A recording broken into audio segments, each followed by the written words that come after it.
Okay. Hi, good evening. Welcome to the U.S. Environmental Protection Agency public meeting for the Malvern TCE Superfund site, operable unit 4 proposed plan for cleanup. My name is Katie Page, and I'm the community involvement coordinator for the site. And you'll also be hearing from Tim Gallagher, who is the remedial project manager for the site. As we begin, we acknowledge that this meeting is taking place in Pennsylvania, home to many tribal nations.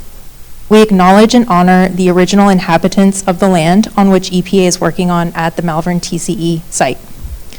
Pennsylvania is a part of the ancestral lands of the Lenape, Susquehannock, Shawnee, Haudenosaunee, and many more whose presence and resilience in Pennsylvania continue to this day.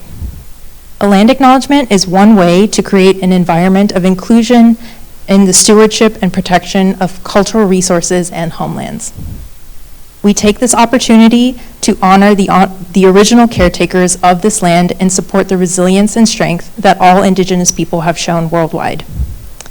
The goal of this presentation is to provide information on the Malvern TCE site and provide an update for the Superfund cleanup process. Tim will discuss the proposed plan for cleanup of a portion of the site referred to as operable unit 4. Later, Tim will also go over how to submit comments for the proposed plan and review how to access all the documents related to the cleanup plan. Thanks, Katie. I might need your help with submitting those questions. So yeah, again, thanks, Katie, and thanks everybody for showing up. Nice fall night. But yeah, we're here to talk about the Malvern TCE site. It's located just a few short minutes from here, right on Phoenixville Pike, across from the Great Valley High School, middle school. And we want to talk about what EPA wants to do with operable unit 4, the FDA MA soils that are still contaminated. FDA stands for former disposal area. MA stands for mounded area. I'll get into that in a minute. But EPA has, in the past, selected remedies, 2 different remedies for that area. One of them was selected in 1997 in a ROD that said we're going to excavate the soils, or we want the PRP, the responsible parties, to excavate the soils out there. After issuing that ROD, the PRP did a study and said that the soil contamination just extends too deep. It's well beyond what's estimated in the record of decision, and it's not practical to remove those soils. And it's at least 50 feet, so I pretty much agree with that contention that was made back in the late 90s. And they asked EPA, can we clean up those soils using a technology called soil vapor extraction, or SVE, where contractor comes in, they drill a whole bunch of holes, they put a negative pressure on those holes, and they try to pull the volatiles off of those soils that they're attached to, and those volatiles get pulled through and pushed through a system, normally carbon, and those volatiles get removed in the carbon. That system was implemented, and it was implemented for a good number of years, at least 5. And according to the calculations that were done, the PRP removed between 12 and 15,000 pounds of VOCs from the soil, and you would think that that is a success. However, there was a lot more than 12 to 15,000 pounds of contaminants dumped out there. So they reached a point of that technology where they couldn't pull any more volatiles off of that soil. It's clay out there, it's tight, and it gives a little bit, but it just doesn't give enough. So once they reached this asymptote on their line where they weren't removing contaminants anymore, they asked for permission to turn the system off. EPA gave them that permission based on those results, and the PRP did another study out there to see what was remaining in those contaminated soils out there. What's the extent of the contamination? How widespread is it? How deep is it, et cetera? So, as a result of that 2-year study, which involved many samples, involved installations of new wells, a lot of well samples, as a result of that study and a feasibility study that the PRP did, we came up with this proposed plan, and this is what we want to propose to you, the community. So there's a glossary here. We won't need it. If we need to come back to it for some reason, we'll go back to it. So this is the area that we're talking about, the Malvern TCE site. As you can see, the high school right across Phoenixville Pike. As I looked at it, to the right up there in that red rectangle is called the main plant area. That's where most of the solvent recycling happened. And the area that is connected with that long red corridor there is called the former disposal area, mounded area.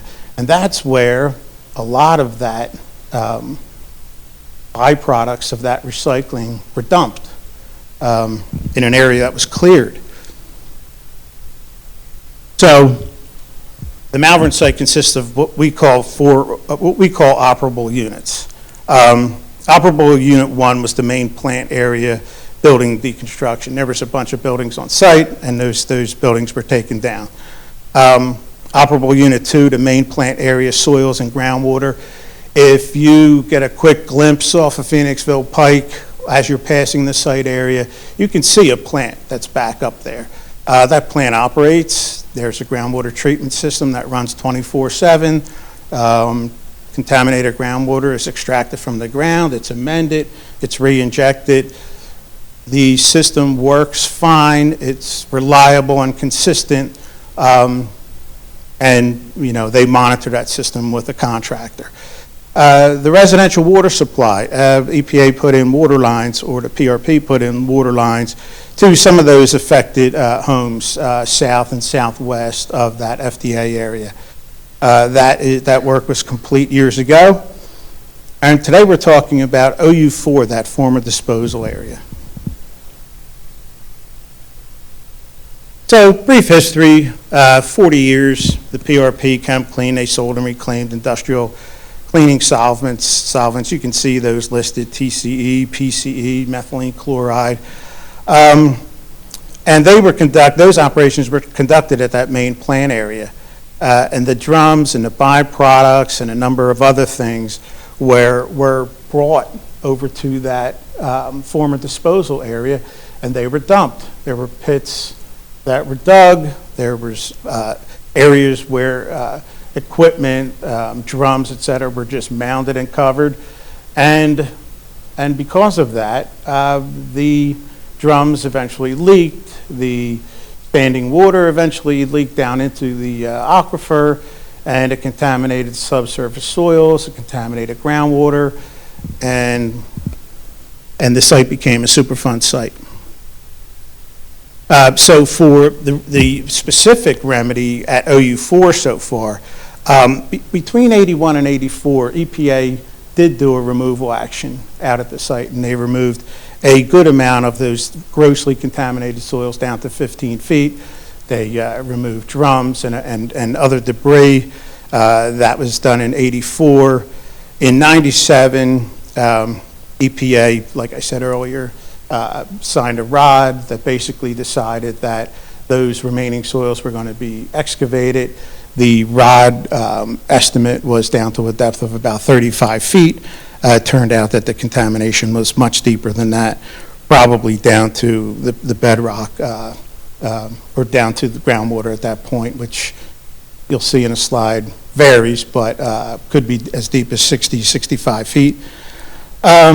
So because of that, I mentioned earlier, the PRP asked for a ROD amendment, and EPA did do a ROD amendment where we changed that excavation remedy to soil vapor extraction. And there was a fair amount of VOCs that were removed. It reached the limits of its technology at a certain point, and we basically had to scrap that remedy, and we asked the PRP to come up with a new remedy. Here is an overhead that the PRP's contractor, Geosyntec, put together.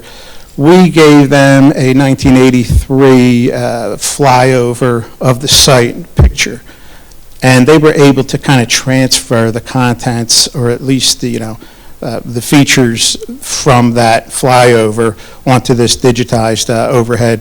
So you can see areas where there was standing liquid. You can see to the left that black hatched area, that's called the mounded area, and other, smaller features. There was a building or two on a property, a probable walking trail.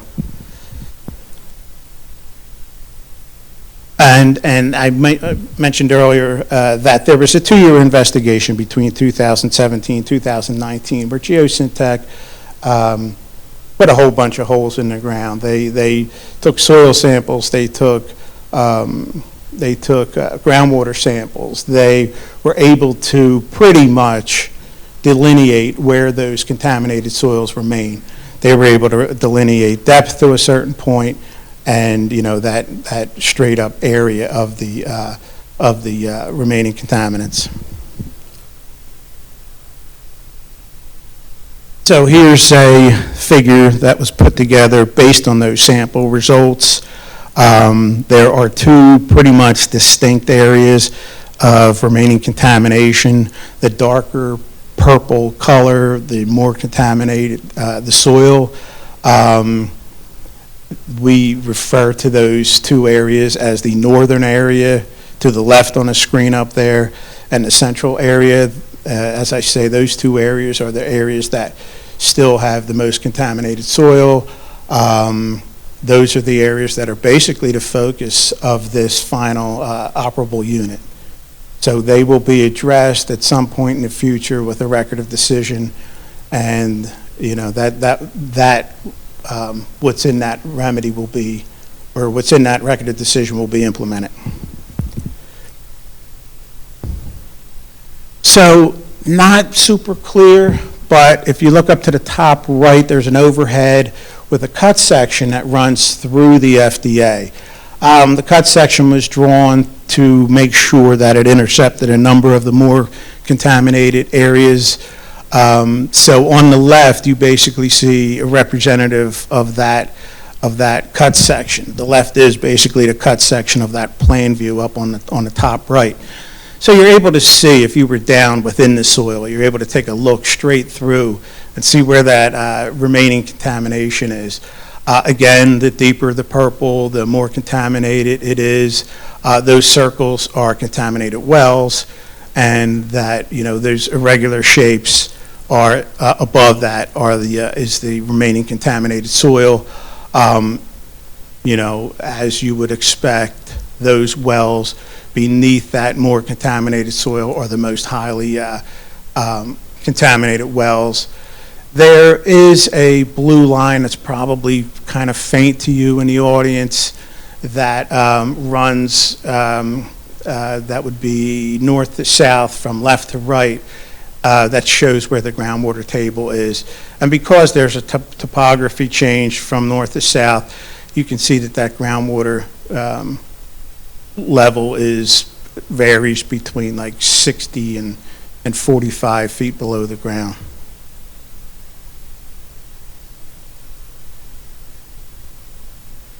So EPA decides whether or not they're going to do a remedial action at a site based on the risk that's posed by those contaminants on the site.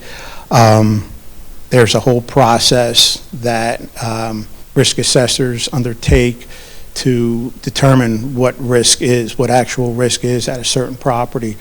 It's a process that I think is explained pretty well in the proposed plan that's out right now. It's much more detailed than what would be on a slide, but this is basically the summary of that process that's explained in the proposed plan. And basically it says that and during that process, EPA looks at certain groups, what individuals could be exposed, and what are the routes of exposure, and what are the types of contaminants, et cetera. And they basically come down to final numbers, In this case, future residents that would live at the FDA or future workers, they would both be exposed to unacceptable levels of risk, of cancer risk. And also, non-cancer risk is examined as well. It's calculated as well. And at the FDA, again, workers or future residents that were exposed to groundwater, soil, they would fall within an unacceptable risk level at the at that area of the site. So we have objectives. You know, what are we going to do to address this remaining contamination? Again, these are all listed in the proposed plan, but we want to reduce human exposure through whatever pathway could be out there, ingestion, inhalation, et cetera. We want to prevent contaminated plume migration to surface water. The nearest surface water body over there that we could find, the stream that's off of Phoenixville Pike, that gets sampled by Geosyntec on an annual basis. It runs dry pretty much most of the time, but those times where they have been able to collect a sample, we've been able to see that that creek is not impacted by our site, which is exactly what we want to see. We prevent human exposure to contaminated soil through direct contact, et cetera. We basically want to bring the groundwater back to, we basically want to restore the groundwater. That's always the ultimate goal. In this case, the theory is remove those contaminants that are contaminating the groundwater, and eventually that groundwater will clean up.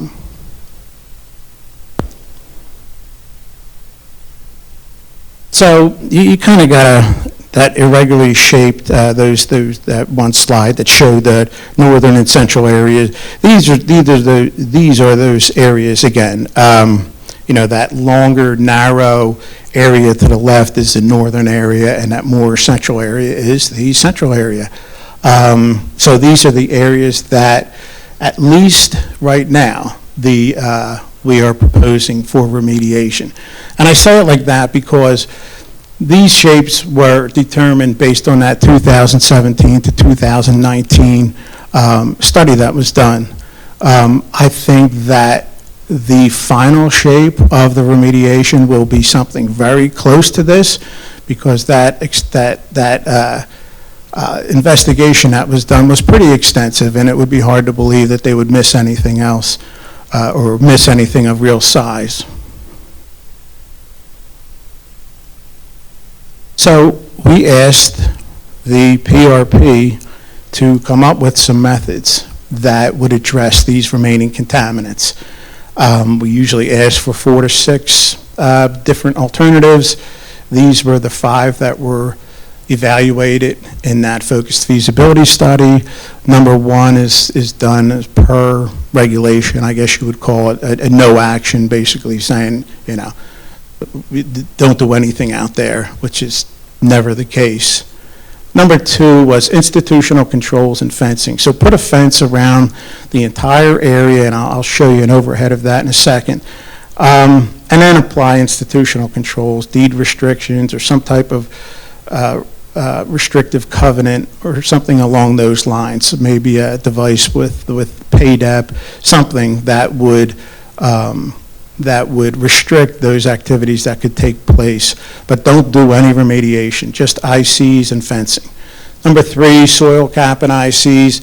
As you can imagine, a geosynthetic soil cap over that entire affected area or areas. It would be a cover. It would stop contamination from being driven by rain or snow or precipitation, from driving contaminants down into the groundwater. And it works. I've done a ton of caps in my 14-year career with EPA and another 14 with the Army Corps of Engineers, but they're there forever, and you'll be maintaining a cap forever, and things happen with caps. I've seen vandalism, dirt bikers, tree damage, etc. So that was evaluated. The soil cap was evaluated. Again, excavation was evaluated again. So that was, the proposal was that we would excavate it. When I say we, I mean the PRP. The PRP would excavate to a certain predetermined depth, say 35 feet, I believe. and those remaining soils would stay in place. They would remove the overwhelming majority of contaminant mass, but there would still be contamination in the soil. So that was another alternative that was investigated in the, or evaluated in the FFS.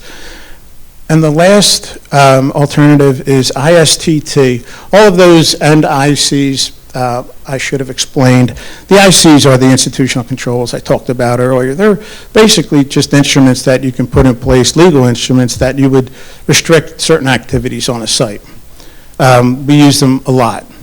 But the last alternative is ISTT and ICs. The ISTT is in situ thermal treatment. I'm not going to say it's a new technology. It is new to me, I must admit. I have not had a site where we use that technology. Our region has, however, Region 3 has had a couple success stories already using ISTT to treat soils with the same types of contaminants. So it has been proven, at least in our region. So as part of that FFS, there's a comparison that is done. We have evaluation criteria that we ask the preparer to compare all of the 5 alternatives and to basically put a good, moderate, excellent score on each of those criteria. And just to go through one of them, an important one is reduction in toxicity, mobility, and volume through treatment. You can see with ICs that would be poor. That criteria just wouldn't be met with just putting ICs on that area. You're not treating anything. You're not reducing any volume. You're not reducing the mobility of any of the contaminants. A cap would be moderate because you put that cap on there, and the cap on the top of those contaminated soils, and now they're not mobile anymore. They can't really move through the subsurface down into the groundwater. But your volume is still the same because you're not removing any contaminants. And then over with ISTT, it seems to have met the most of the criteria. So we were leaning toward ISTT. So here's an overhead.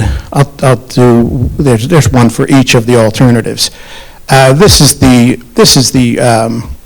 overhead for the just fencing and ICs. So you can see that green fenced area, and you can see again those northern and central areas where there would be legal controls that would restrict the activities there.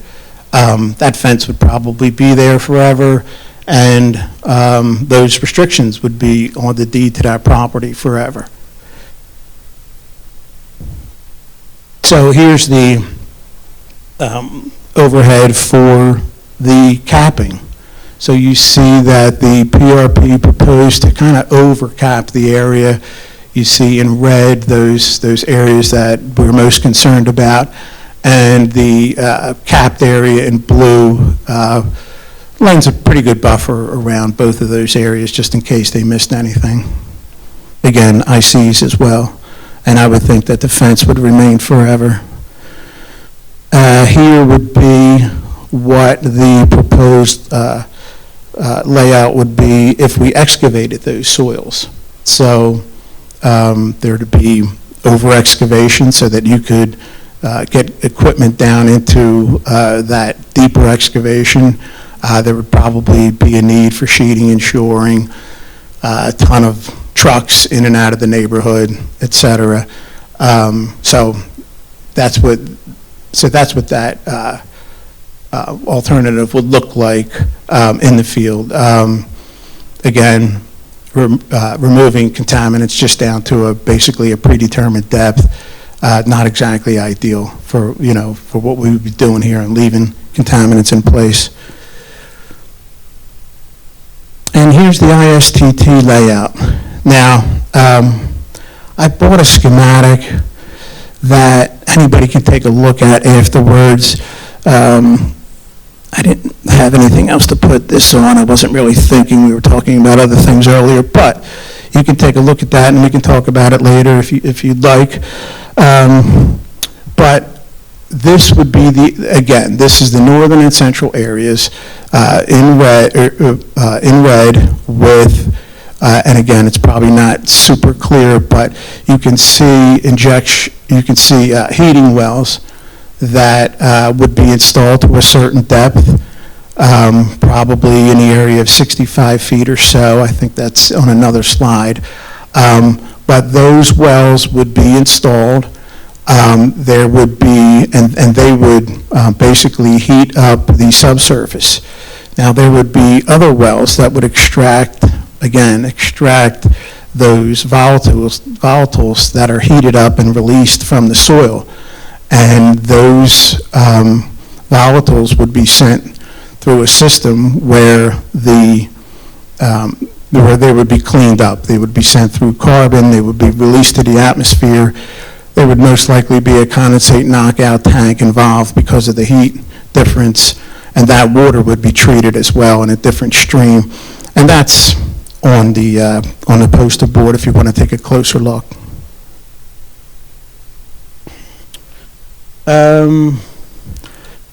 So the green circles were some of the samples that were collected back in 2017 and 2019.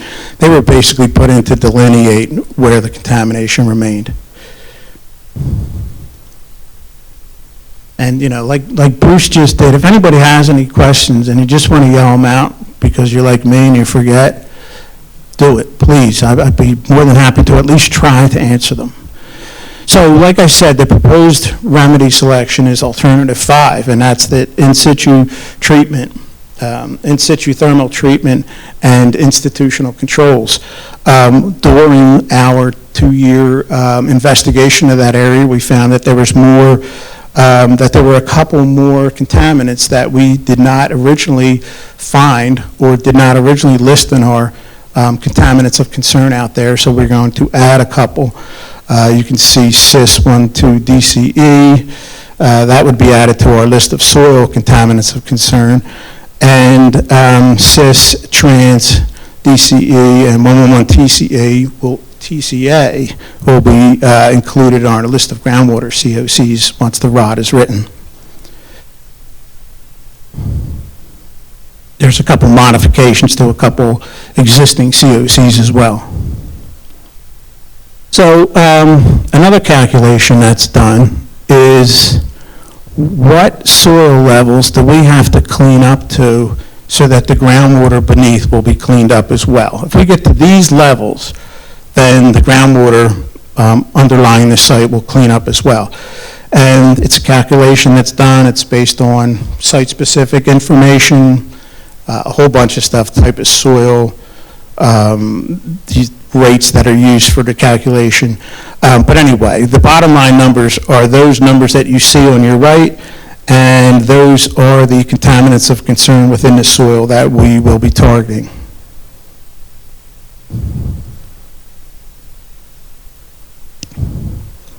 So there's source zone soils, which are those zones that you saw that were identified as the central area and the northern area, and there's peripheral zones. As you can see from this chart that was prepared after the FFS or during the FFS, that the overwhelming majority of most of those contaminants are within those source zones. And if those areas get cleaned up, then you basically see the bottom line number that the site itself should be cleaned up. That hasn't been determined fully yet. It hasn't been agreed upon. This is just a number. This is just a chart that was prepared by the PRP and presented. So I wanted you to see it as well. So, what is ISTT? You basically raise the subsurface temperatures. You raise those soil temperatures so that those COCs that are within the soil will volatilize and they'll be released from the soil. Out at Malvern, the target temperature will probably be in the 100 Celsius range. It would be implemented within those two areas, and it would be down to the bedrock interface. It's estimated that 49 to 56 wells and 13 of the SVE wells, those wells that would be pulling those contaminants and sending them back to the treatment area, would be installed. And you see that average depth of about 65 feet. So again, here's just an overhead of the board that we have in front here. On the left is the conceptual site model. What happened out there? Well, there was drums, there was standing liquid that eventually crept down into the subsurface, contaminating soil, contaminating groundwater, and a lot of it still remains. So what can we do using ISTT? The schematic to the right is just basically a schematic from EPA guidance. It's not based on the design at Malvern because that design isn't final yet. It hasn't even been started. There'll be a remedial design that takes place. Yeah, Ginger. That's a good question. Would a pilot test be done beforehand? It's possible. You would have to be some type of upfront testing to make sure that we could meet that design temperature. Because that's, I think, the most important criteria, getting to that temperature, because that's what's needed to pull the contaminants off. But I haven't heard talk of a pilot test yet. I'll look into that and get back to you. So as far as that schematic on the right, you see those heating wells in brown. You see an extraction well, which would pull the vapors. That's in blue. And you see there's a couple dashed black probes, basically probing pressure, temperature. And then you see that treatment train off to the right. The final product could look a lot different than that, but that's basically just a basic layout of how they would treat water and vapors that are pulled out. Off to the top left of that schematic is power source. That's another thing that will be determined during a design. Do you pull off of existing power source? Do you truck in propane, which we've seen? That'll be determined during design.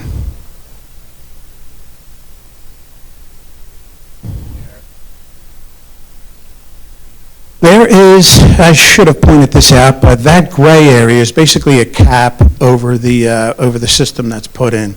So part of the reason for that cap is to keep those vapors, in place.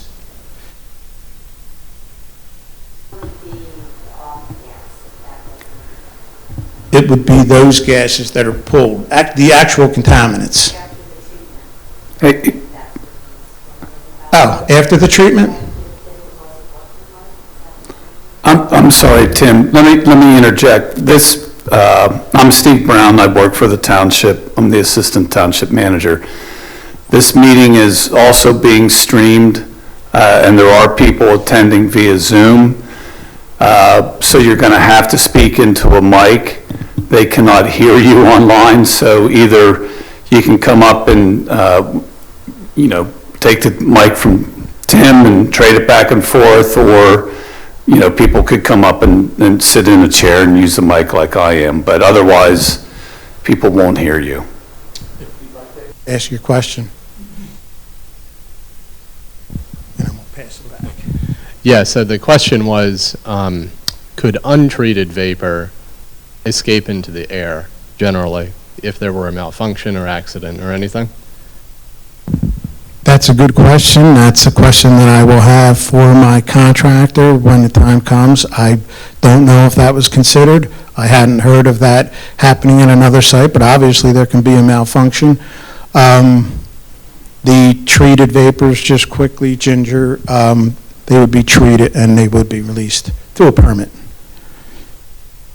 Does anybody else want to?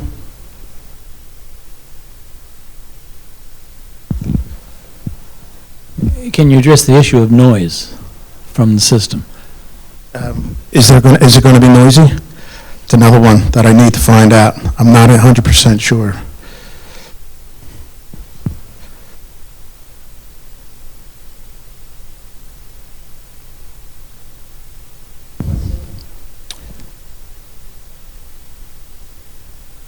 So the goal of this would be to continue the treatment system until you meet the cleanup criteria, right? So you would get all the way down to the treatment standards? Yes. Yeah, okay.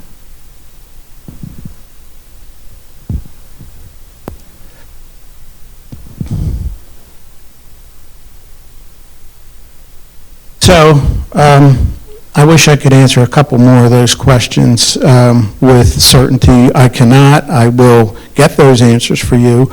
And if you want to leave information, I will get them back to you. But as far as, like I say, I haven't seen this technology used, but I have talked with folks who have. It is supposedly very reliable.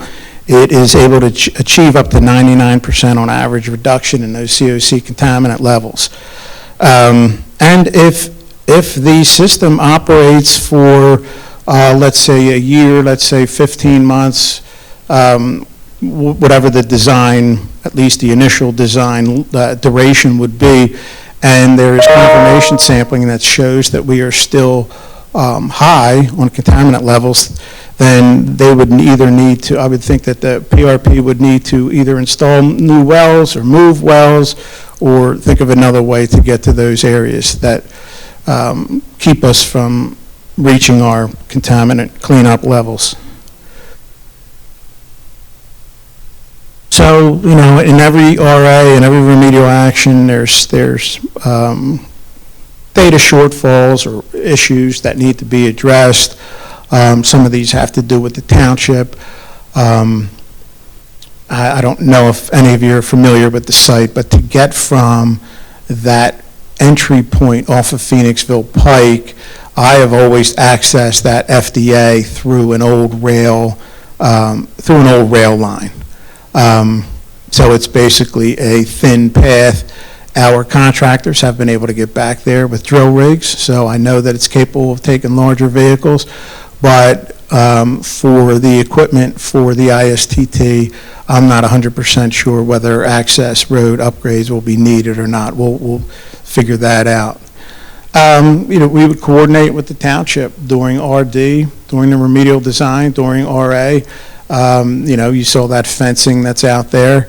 You know, is the timing of the work going to interfere with anything that the township had planned back there? We'll need to nail down the treatment area size. What you saw in those slides was preliminary. It's probably pretty close to the final area, but it's preliminary. There's a gas line. There's a Williams Transcontinental gas line that runs in a maintained area that's south of the FDA. This was raised as a concern, obviously. The contractor checked with their ISTT vendor, who basically assured them that beyond a certain distance from the perimeter of the treatment area, and they used the numbers 20 to 30 feet, you won't see any change in temperature of any ambient temperature changes within the soil. They were able to show a site where they recently used ISTT, and they used thermal probes, and they were able to show, at least on that site, I think the temperature peaked, the furthest the temperature peaked from the perimeter of the treatment area was 17 feet. There was one probe that peaked at 5 feet, 8 feet, there was like a 15 and a 17. That transcontinental pipeline is 160 feet from the edge of the treatment area, of any proposed treatment area. So it's a pretty decent distance, and I don't think that there would be an issue. Obviously, the PRP will need to speak with the gas folks. Obviously, the PRP will need to have probes in place during the work to keep a check on that. Installation within Pinnacle Bedrock. You know, there'll be they will be drilling wells into an area where you have bedrock highs and bedrock lows, and there's valleys in between, and that might create some challenges. I don't think it's anything that they can't overcome. How are we going to demonstrate compliance out there? We do have cleanup standards. We do have remediation goals. We just have to figure out how they apply to that entire FDA area. Removal of the SVE equipment. Anybody familiar with that area back there, maybe from walking or hiking, you see that there's still equipment that's on site. That's from the old SVE system. That equipment will be removed. There are old SVE wells that are still in the ground, and we have to decide what to do with them, either grout them in place or pull them. The power source I mentioned earlier, would you use propane? Would you use some other, natural gas or electric? That'll be decided during the RD as well. And then here we're back to the original overhead, just as a way to basically show that the access to the FDA from that access point off of Phoenixville Pike, you see where the narrow red rectangle connects to the road there. Again, it's I think it's a half mile or so, and the existing access is just a narrow dirt road that was a rail line, I believe. So our timeline targets. The PRAP, the proposed plan, was published on September 29th. And EPA will be accepting public comment until October 28th. The ROD would come next. There is a estimated date of June 1st. After the ROD is issued, the contractor goes into a period where they either are performing a pre-design investigation or a remedial design. I think in this case, we are pretty close to remedial design. So if there was a PDI, it would be minimal. And I underline those dates just to kind of remind me that they can be tricky. You take samples of areas and, that's one thing, but then you're waiting for weeks to get results, and sometimes RDs get pushed around a little bit. The RA would follow, the remedial action would follow the installation of the ISTT system. That would follow RD, and I think we estimated, what's that, about 2 years for the RA to take place. That's installation and then operation of the system and then final sampling. So, yes, sir? We have a question. Oh, yeah. Online. Okay. Somebody online wanna? Yes, I'm sorry, this is not Whiteland, but we have a question here. Scott, go ahead.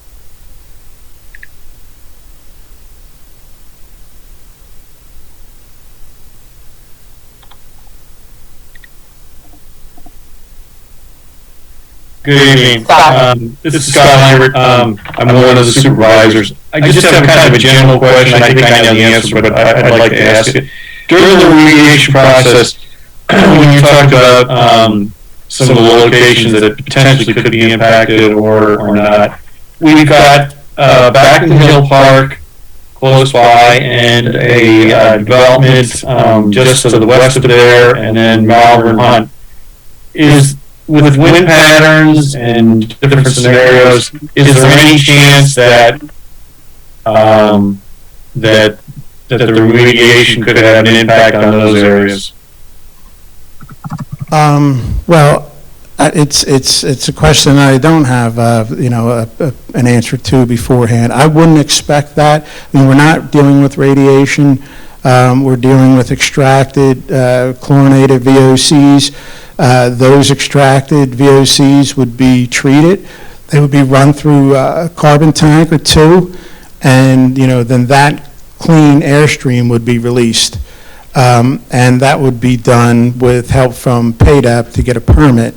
But But yeah, there's no radiation, and the areas downstream, I would expect, would be unaffected. Okay, thank you. Yes.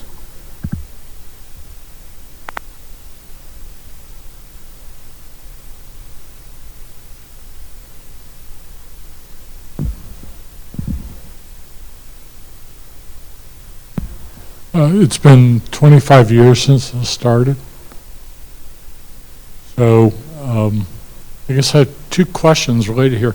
A, what's the objective? To prepare this for development somewhere down the road? I know you have another question, but I have to take this from you. Well, I don't think that this site will ever be developed.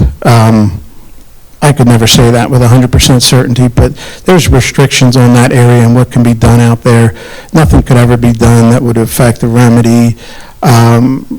You know, any future development, there would be certain restrictions on that development, but I doubt that this area would ever be redeveloped. So in the winter time, I look at this site from my bedroom window.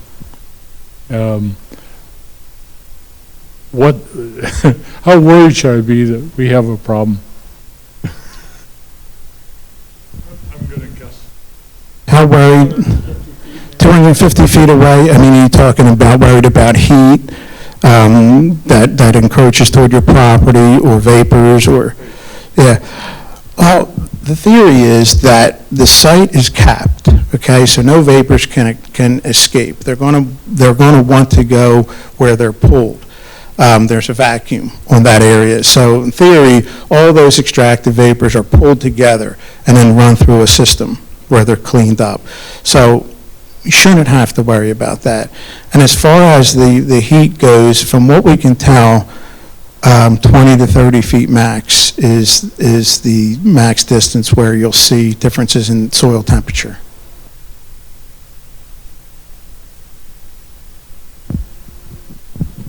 And the vapors that are coming off, there's treatment to treat them to low, there'll be limits on the vapors that can go off. Is that true? That would be under a permit. So those contaminants that are shown to be in those soils would have numbers attached to them. So yeah, they would have to meet those numbers. And like it's discharging to the air and discharging to the water, and there will be numbers that they have to be met for either of those, correct? That is correct. So there'll be sampling that's done to prove that. So that I'm sure of.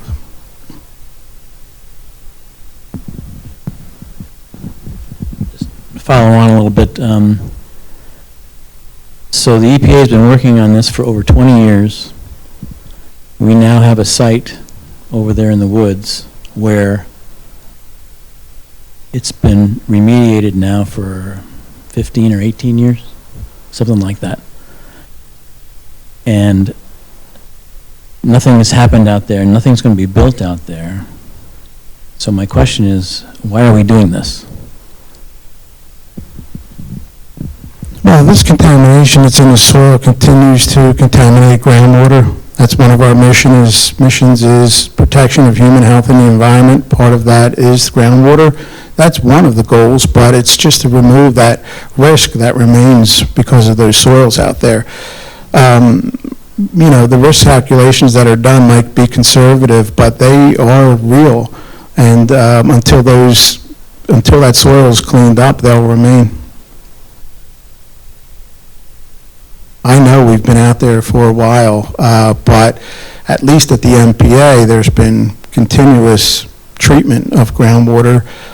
Those soils at the MPA were capped, and there was an effort made to clean up those soils at the FDA, but it just didn't work. It just didn't work as well as planned.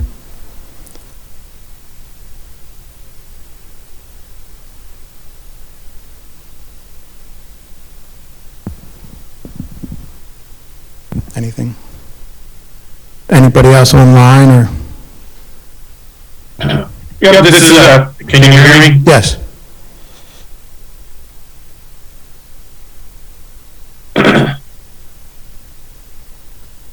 Go ahead, Scott. Hi, I've got one more question. When the remediation is done and completed, would the end result meet the standards for industrial development or residential development or something else? That's a question I'll have to look into.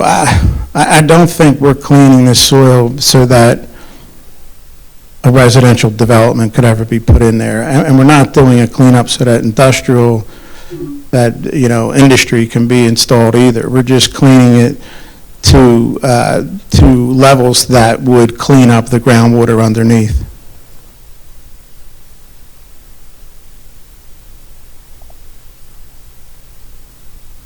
Thank you.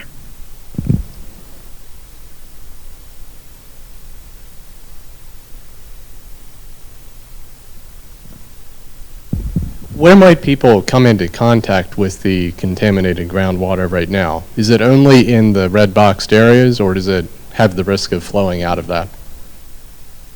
Yeah, that's a really good question. Surprisingly, at that FDA, the groundwater gradient is very, very low, and that groundwater basically stays in that area. That's what we've been able to see from sampling, that it basically stays in that area. Further east, where the EPA is, that groundwater is actually influenced by the pumping from the quarry a couple miles away. And that water tends to move east, northeast. So, but at the FDA, there shouldn't be any exposure to groundwater. And I don't think anybody's on a well out there, so I don't think there's any exposure. Is there a current groundwater pump and treat system right now? So that contaminated groundwater is contained and being treated and re-injected, you said? Yeah, that water at the EPA, there's a network of extraction wells, pull water out, they amend it within a tank that you see within that building that you see off of Phoenixville Pike, and that amended water gets injected back into the ground. Do you have anything, Ginger?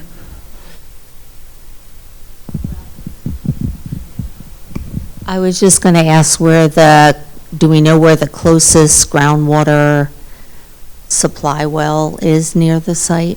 But it sounds like it really isn't an issue since it's contained. The closest residential groundwater supply well? It could be my house. I live in West Whiteland. I am on a well, and I'm very near a Superfund site, but so I'm always in tune with people's concerns about this. But there's a well that's off of 401. It's like a production well. That's been sampled by Geosyntac, I believe, and that's a pretty good distance from the site, and so it doesn't get affected by it.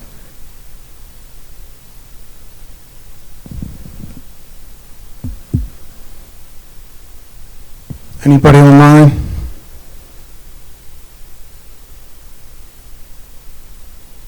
No, there's not. Yeah. So everybody, I hope, has access to the proposed plan that was published. There's a link to it in the newspaper, in the Daily Local News. There's a link in the Township website. So if you go to that proposed plan in the back or at the end, you'll see contact information for both Katie and I. And if there's any, and there's email, there's an address, there is phone numbers, and if you have any questions and you want to submit them, they will be part of the ROD when it eventually gets done. And, we will address those comments as they come in. So there's 3 different methods. You can mail them in, you can phone us, you can send us an email.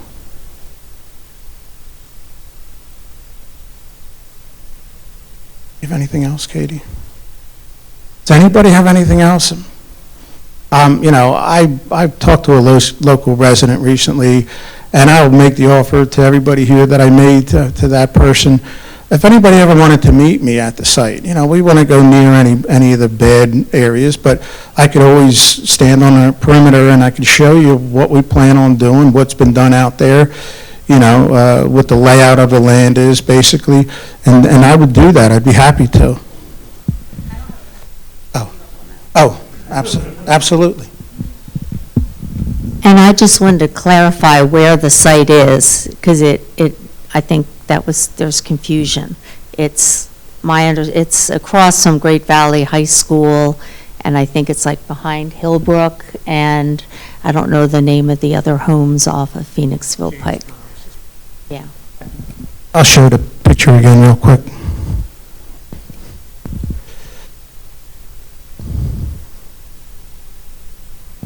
So you can see where that, that narrow rectangle attaches or comes up to Phoenixville Pike across the street from the high school. That's the main plant area. And then if you travel down that narrow red corridor to the west, that's the FDA. North of that long corridor is James Thomas, Aston Woods area. And south of that FDA area is the Hillbrook Circle. So, gives you an idea of where it is. It's kind of tucked away. You would never know it, but that's where it is. Does anybody have anything else online or here in the room? If not, I just wanted to thank everybody for showing up, for tuning in or whatever, and for your questions. I owe some folks some answers. I will get them to them. I'd like you to give me your contact information before you leave, and as soon as I possibly can, I'll get back to you on that. So anyway, thank you again for showing up.